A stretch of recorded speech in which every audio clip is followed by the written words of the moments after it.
Hello good morning students. आज हम जो वैदिकीय सुभाषिता ने चैप्टर नंबर 10 है उसके आगे के श्लोक देखते हैं।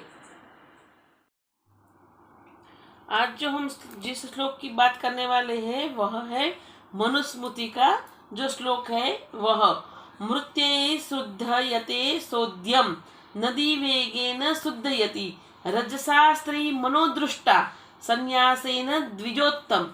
यानी कि यहाँ बताया गया है कि प्रवाही मिट्टी और जल से जो धातु पात्र आदि है, जो धातु आदि पात्र है वह शोध्य वस्तु, शुद्धते शोध्यम यानी शौध्य वस्तु है। यानी कि प्रवाह से नदी या जो शौध्य वस्तु है वैसे ही नदी वेगेन शुद्धयति, नदी जो है वह बहती रहती है तो वह शुद्ध रहती है। जो पानी इकट्ठा हो जाता है उसमें दुर्गंध वगैरह आती है तो नदी जो है वह बहती रहती। मिट्टी और जल से शौध्य वस्तु, प्रवाही से नदी, और उसके बाद दूषित रजशास्त्री मनोदृष्टा, रजशास्त्री मनोदृष्टा यानी कि जो स्त्री है वो मासिक धर्म होने पर, और संन्यासेन द्विजोत्तम, द्विज मीन्स जो ब्राह्मण है उसे द्विज कहते हैं। क्यों द्विज कहते हैं ब्राह्मण को? तो ब्राह्मण है उसका जो अवतार है वो 2 बार होता है। एक उसका जो जन्म धारण करता है वह उसका पहला है जो अवतार है वह है, और जब वो जब 11-12 साल का होता है तब उसको जो यज्ञ पवित्र देते हैं तो वह उसका दूसरा जन्म है। वो दूसरी बार यज्ञ पवित्र पहनाने से उसका दूसरा जन्म कहा जाता है, इसलिए ब्राह्मण को द्विज बोलते हैं। तो यहाँ जो ब्राह्मण संन्यास से ब्राह्मण शुद्ध, संन्यासेन द्विजोत्तम, तो संन्यास से ब्राह्मण शुद्ध होता है। बाद का जो श्लोक है कुपोदकम वटच्छाया श्यामा स्त्री चेष्ट कालयम शीतकाले भवेद उष्ण काले च शीतलम।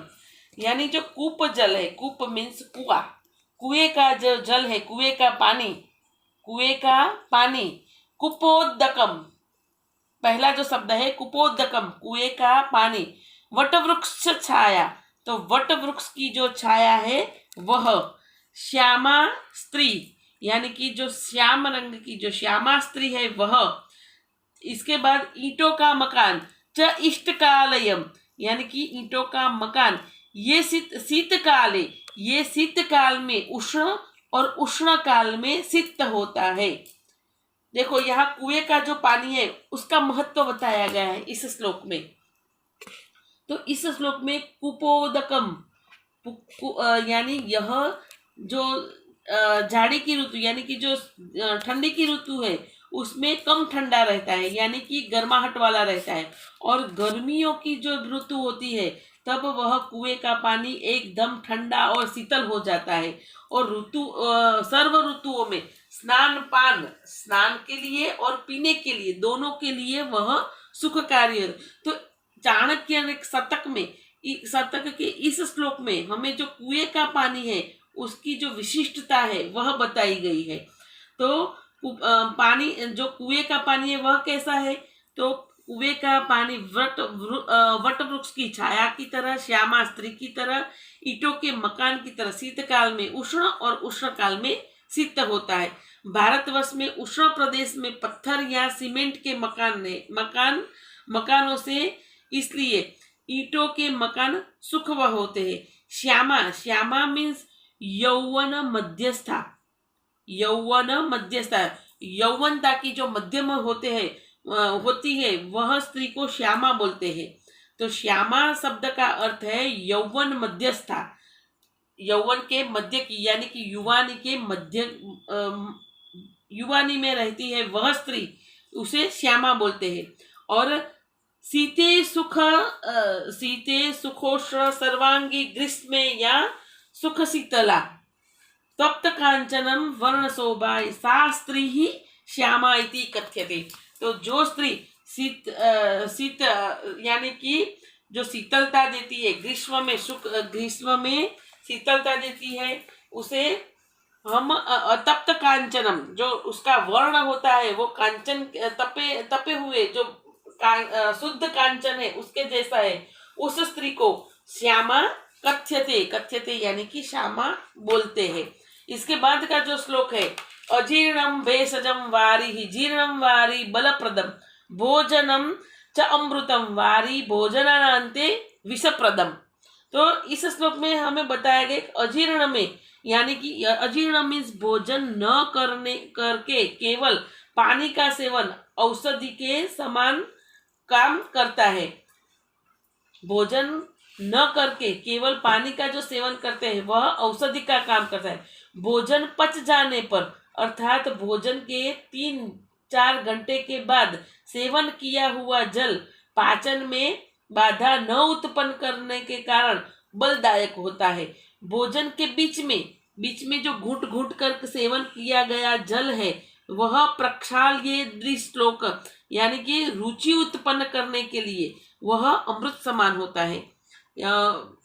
पानी जो पीते हैं वह कब पिया हुआ पानी है वह हमारे लिए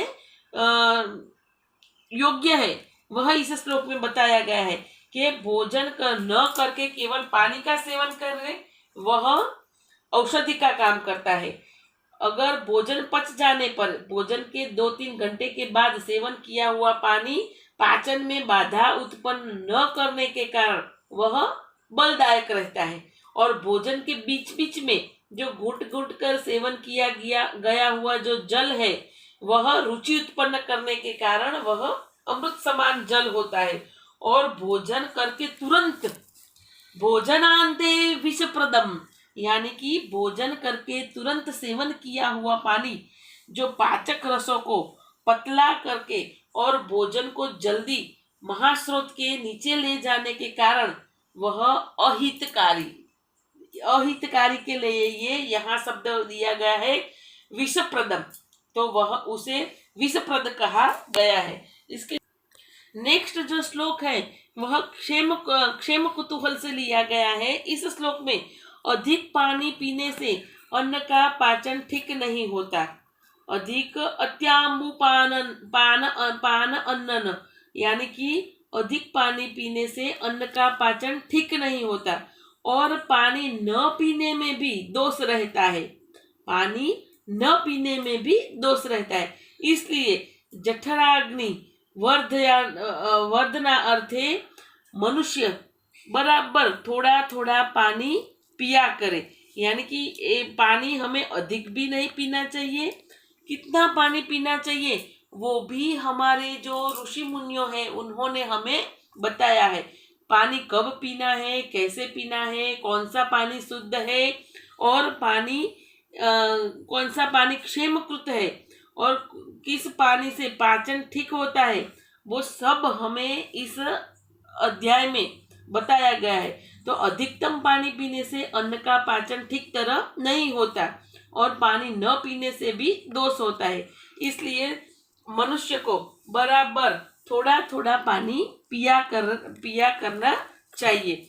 अब जल उपयोग मार्ग यानी कि इस श्लोक में जो लास्ट श्लोक है, अपाम संस्पर्शनात् स्नानात् पानात् दर्शनय तो अपीवाह मनुष्य सिद्धि मययन्ति बाह्य आभ्यंतर क्षालिता।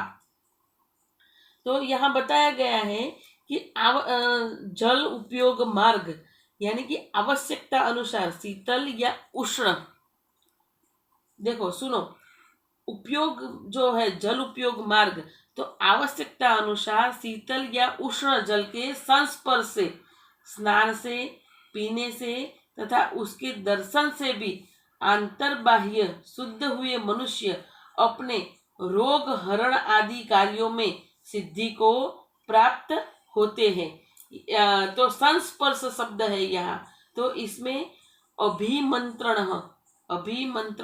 स्वेदन प्रोच्छन आर्द्र वस्त्र वेष्टन इत्यादि जो बाह्य उपचार है वह सब अभिप्रेत है। तो वैसे इस श्लोक इस अध्याय में हमें पानी का जो महत्व है वो बताया गया है। तो और पानी कहाँ से मिलता है, कैसे शुद्ध होता है, कुएं के जल का जो महत्व है वह, जल शुद्धि के जो साधन है, अगस्त्य जो तारा है वह, इसके बाद जो जल सूर्य चंद्र की किरण से तप्त होकर और चंद्र की किरणों से शीतल होकर जो शुद्ध होता है शरद ऋतु का पानी, वह पीने के लिए निर्मल होता है, इसलिए वो निर्मल पानी को हंसोदक कहलाता है। ये सब सारे श्लोक हमने देखे हैं। जो हमारे अमूल्य संस्कृत ग्रंथ है वह सारे ग्रंथ में पानी का जो महत्व है वो हमें यहाँ एक ही अध्याय में इकट्ठे करके हमको बताए गए हैं। तो आज हमने ये सारे जो वैद्यकीय सुभाषितानी में जो पानी का जो महत्व है उसको दर्शाने वाले सारे श्लोक है हमने देखे हैं। और यहाँ हमारा जो वैदिकीय सुभाषितानी का 10 चैप्टर का जो सिलेबस था वो भी पूर्ण होता है। और जो श्लोक मैंने आपको जो समझाए हैं वैसे ही आपको एग्जाम में भी एक्सप्लेन करने हैं। तो आज का जो हमारा सिलेबस है वह यहाँ पूर्ण होता है। Thank you.